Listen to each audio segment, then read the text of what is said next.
On our wedding anniversary, my wife said she forgot and went on a trip with her male best friend.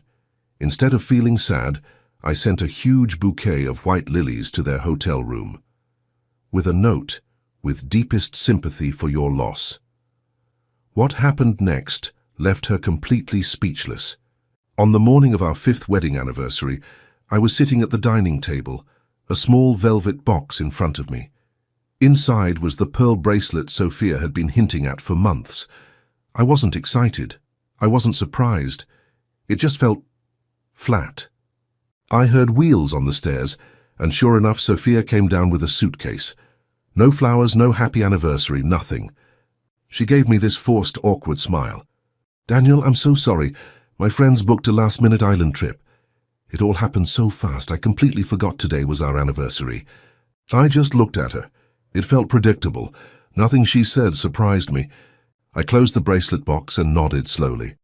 "It's fine, go, a beach trip sounds nice." She seemed relieved, too relieved, and walked out the door without looking back. Once the door closed behind her, I grabbed my phone and checked the tracking app I'd put on her car a while back. It wasn't because I wanted to control her. It was because I used to get nervous when she'd go on long trips alone. The tracker showed she was heading toward the pier. I checked the tracker. It wasn't a trip with friends, and it wasn't a coincidence that she forgot our anniversary. The tracker made it clear she was meeting Alex, her best friend. That morning just confirmed what I already suspected. I'm Daniel, 34, an architect. I just notice small things. I'm not paranoid and I'm not the jealous type, but I'm also not stupid. I usually trust people. Sophia liked that at first.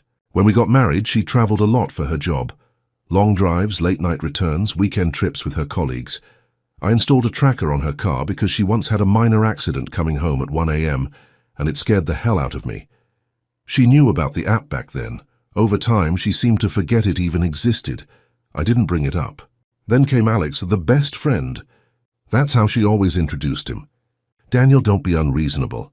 We're just close friends. He understands me in ways only old friends do." I tried being polite. I really did. But Alex always acted like I was the outsider in my own marriage. He never made eye contact, always gave short answers, and sometimes even smirked when Sophia talked over me to answer a question I hadn't finished. I kept telling myself I was overthinking. That lasted until a month ago. A mutual friend sent me a photo. Sophia and Alex having dinner, sitting way too close, laughing like they were on a date. "They're probably just catching up," the friend said. "Yeah, sure." Then I saw the message on her iPad, completely by accident. A notification popped up while I was moving it off the couch. "Can't wait to see you at the beach. I booked the room. Meet me at the pier." No name, but I didn't need one. I didn't confront her. I wanted to see what she would choose on our anniversary. I even bought the expensive pearl bracelet she'd been eyeing for months, just to see if it mattered to her even a little. Spoiler, it didn't. She didn't hesitate for a second that morning. She didn't even glance at the dining table. No curiosity, no guilt, no anything. She walked out like it was nothing. That told me everything. I wasn't emotional about it. It just confirmed what I already knew. So I sat there watching the little red dot on the tracker move straight toward the pier. She wasn't meeting friends or going on any random trip. She was going exactly where her messages told me she would be. For once, nothing was confusing anymore. She chose what she wanted, so I acted based on that. Tracking the little red dot was almost boring because everything happened exactly the way I expected. She drove straight to the pier, parked, and the signal stopped moving once she boarded the ferry. After that, the app couldn't track her on water, but I didn't need it. I already knew where she was going, who she was meeting, and for how long. While she was on her getaway, I called a florist downtown. They handled deliveries to resorts all the time. I asked if they could get it to the island quickly. The florist asked, "What flowers, sir?" I chose white lilies because Sophia hated them. She once told me, "Lilies look like funeral flowers. They make me uncomfortable." Perfect. Send a large bouquet of white lilies, I said, and include a card. What would you like it to say? I kept it simple. "With deepest sympathy for your loss." No signature, no name, just that. I didn't need to explain the meaning. Sophia would understand instantly, Alex too. While the order was being prepared, I could already picture it.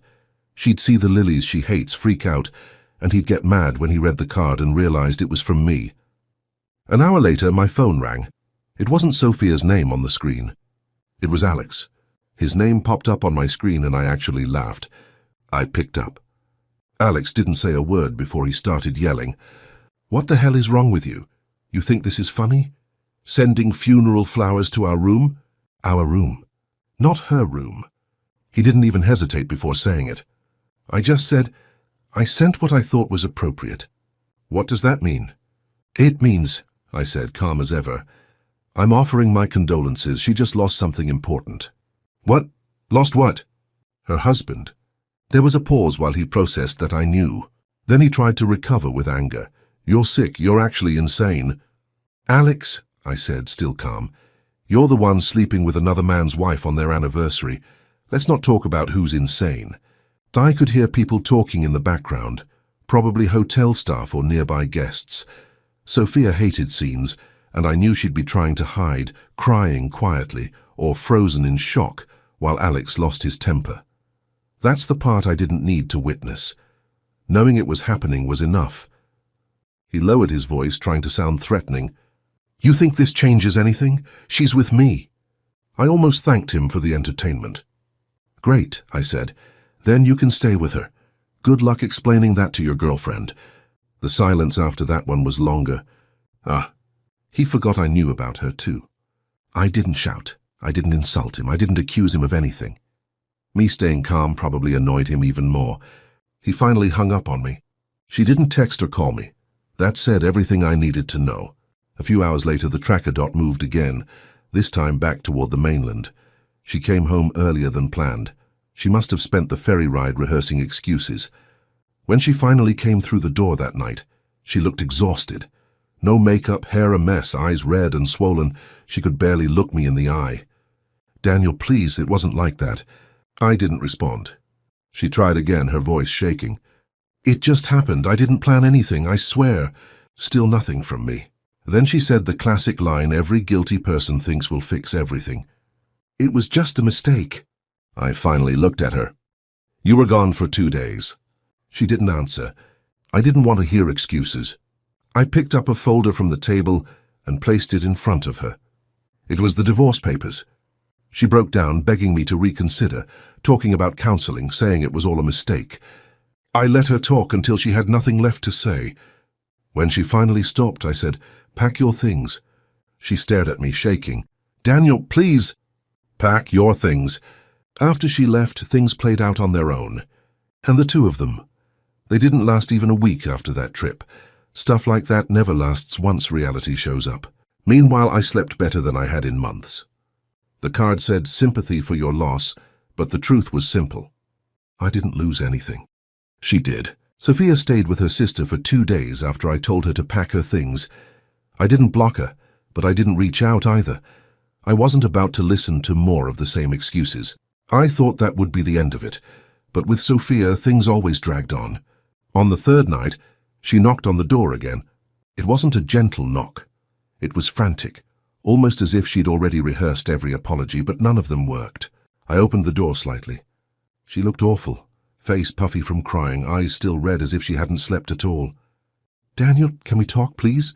I stepped aside, not because I wanted to talk, but because I had nothing to hide. She sat on the couch looking really nervous. "I made a mistake," she said, barely whispering. "I don't even know how it happened, Alex and I. It wasn't serious. It was stupid. I don't know why I agreed to the trip." I stayed silent. She wiped her face, looking away. "I thought maybe you didn't care anymore." I let out a small, disbelieving laugh. "Right," I said. "I showed I didn't care by buying you a bracelet for our anniversary. That makes perfect sense." She looked down, embarrassed. Then came the usual apology speech, the one everyone who's cheated gives. "I'm willing to fight for this marriage. I'll cut him off. We can do therapy. I'll do anything you want." I let her get through the whole thing. When she stopped, I slid the divorce papers across the table to her again. "Sophia, this is already done."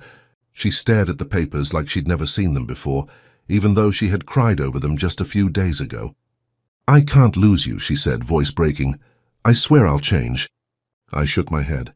"You didn't lose me because of a mistake. You lost me because of your choices." Repeated choices. She stayed quiet. You didn't mess up once. You planned a trip, booked a room, lied for weeks, and then left me on our anniversary without a second thought. You weren't confused. You were comfortable. She didn't say anything else. She broke down again, sobbing. But none of it made me feel anything, not anger, not guilt, not sadness, just done. After a few minutes, she stood up, tears still streaming down her face. Can I at least stay here tonight? I have nowhere else to go. No, I said, not out of anger, just coldly. This isn't your home anymore. She froze at that. Then she nodded, like she finally understood. She left quietly, and when the door closed behind her, everything was just quiet. After that, things went the way you'd expect. Her parents called me to apologize on her behalf. Her brother asked if I wanted him to talk to Alex. I said no, not my problem. Her cousins, who adored her, suddenly avoided her. Her friends stopped inviting her places because they didn't want the drama. Sophia went from perfect wife to the one who blew up her marriage for a beach trip with an ex overnight. I didn't tell anyone anything. The story spread because she'd been bragging about the trip, and people connected the dots. As for Alex, he got dumped by his girlfriend the day after she saw the bouquet photo. Apparently, the hotel staff had already heard the drama and talked about it. The place is small, so people heard about it fast. Sophia texted me once more about 2 weeks later. I'm really sorry. I hope someday you can forgive me. I didn't reply, not out of spite, just because there was nothing left to talk about. She made her choices. I made mine. And for the first time in years, the silence felt peaceful. Life after the divorce was quieter than I expected. Not sad, just quiet. I went back to my routines, my projects, my gym schedule, the small things I hadn't had space for when I was constantly trying to guess where my wife really was.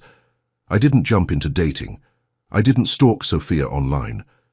I just lived normally again, and that was enough. Almost a year later, I met someone new at a design workshop. Her name was Emily, a landscape architect. We ended up working on the same mock project, and she was easy to talk to. Nothing weird or complicated. We started grabbing coffee after sessions, then lunch, then weekend hikes. There was no rush, no labels, no pressure. It just grew naturally. On a beach trip with her a few months later, a simple, no-drama weekend getaway, I packed the velvet box I had once set aside on my anniversary. Not because I wanted to replace anything. I just didn't want the bracelet sitting in a drawer collecting dust, tied to the wrong memory. One evening, while we were sitting on the sand watching the tide, I took the box out. Emily looked at it like she wasn't sure if I was proposing or handing her a puzzle. It's not what you think, I said. She laughed, relieved. I opened it. This was meant for someone else, I told her honestly, but it never got to be a gift. I didn't want to keep it as something left over from my marriage. She didn't gasp or cry. She just nodded like she understood. Are you sure? She asked. Yeah, I said. It feels right. She put it on immediately. Not out of excitement, but out of appreciation. And that was the difference. With Sophia, everything felt like a performance. The right photos, the right angles, the right captions.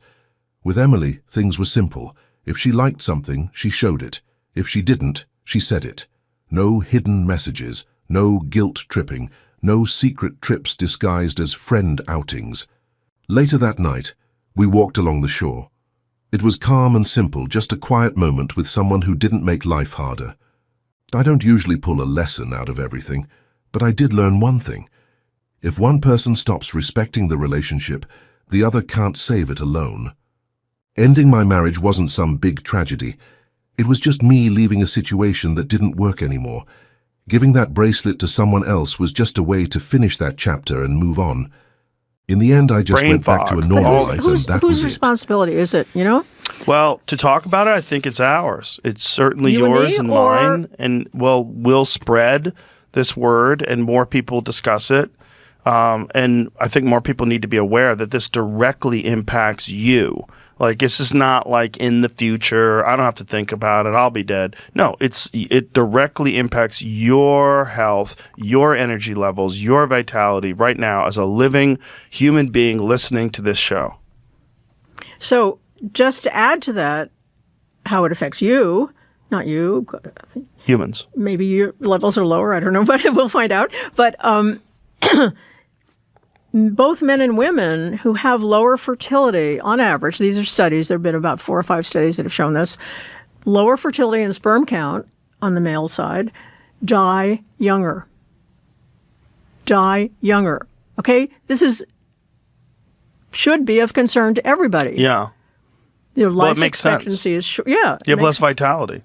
You have less energy, less life force. And the things that affect your sperm, your vitality, your testosterone are also affecting other. It's a canary in the coal mine, if you will, of lots of things that are going south. Right. At the same time. Which completely makes sense. And as the case of my friend Philip, all this fatigue, all these issues that he was experiencing. Yeah. Yeah, it's not just one, never just one thing. Right. Yeah. It's, I